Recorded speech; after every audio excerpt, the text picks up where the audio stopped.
l'art, c'est pas qu'une distraction. L'art, c'est comme un baume qu'on met à l'âme. C'est pour ça que je suis admirative de ce qu'ils font.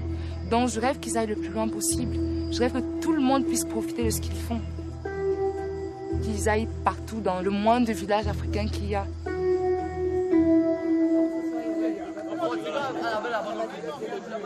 Si le réseau cinéma numérique en village choisi au Cameroun, c'est déjà par rapport au fait qu'il n'y avait plus de salles du tout et qu'il y avait un énorme besoin des populations en cinéma. Justement, nous travaillons pour que ce soit vu du maximum de personnes et nous voulons contribuer un peu. Si toutes les forces convergent pour que le cinéma africain trouve le public, d'abord en Afrique, après ça va redynamiser tout le secteur cinématographique africain.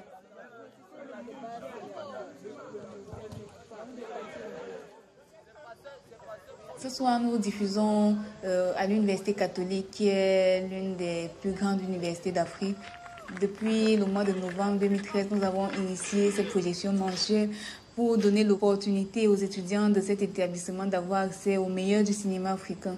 J'en ai assez, ma tante. On m'a confié à vous pour que je fasse des études et non pour être votre boniche. Maintenant, la cuisine, le ménage, c'est fini. Je ne ferai que ce que je veux.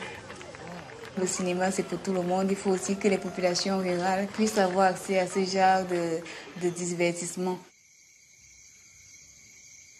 Nous sommes ici au village Ekabitatom, qui est situé à une trentaine de kilomètres de Yaoundé. Pour cette tournée-là, nous privilégions le fait d'aller dans les villages plusieurs fois, parce que pour donner l'occasion aux mêmes personnes de regarder plusieurs films de qualité. Il y a des villages où des coupures d'électricité peuvent durer jusqu'à 6 mois et donc où les gens n'ont même pas de télévision et donc ils n'ont complètement pas accès à l'information et ils n'ont pas accès à la culture. Il y a peut-être 50 à 70 villages qui ont besoin de ça.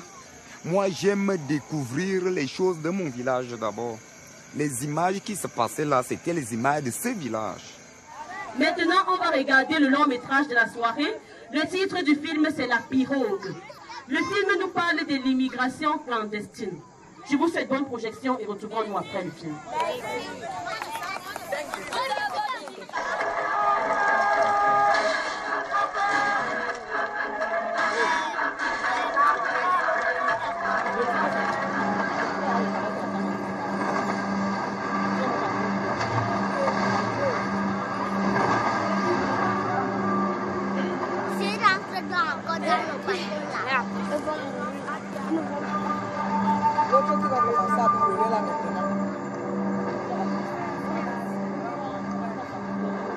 C'est bon.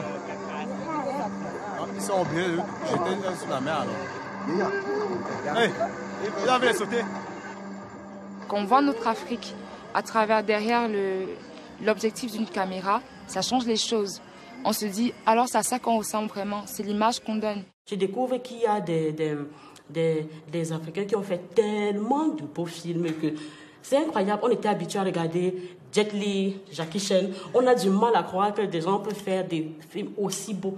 Nous, on essaye de recréer cette culture cinématographique chez les gens en amenant le cinéma vers eux. On installe le débat dans un esprit de convivialité et les gens se sentent libres de dire ce qu'ils ont sur le cœur, de parler même à leurs parents à qui ils ne parlent pas peut-être dans les maisons. On espère qu'après, ça crée le dialogue entre les gens du village. Donc moi, je rêve d'un cinéma, un cinéma meilleur. Réellement, je rêve d'un cinéma qui montre l'Afrique sous ses meilleurs jours. Pas seulement sur les jours de souffrance ou de maltraitance, de trafic, de viol, etc. Mais qui montre une jeunesse qui veut changer les choses. C'est-à-dire une jeunesse dynamique, qui veut bosser, qui veut agir dans l'art, dans différents milieux. Mais au moins que ce soit vraiment une Afrique qui s'épanouit, quoi. Et je pense que si on arrive à filmer, à capter les bons moments de notre Afrique, on saura mieux se vendre à l'extérieur.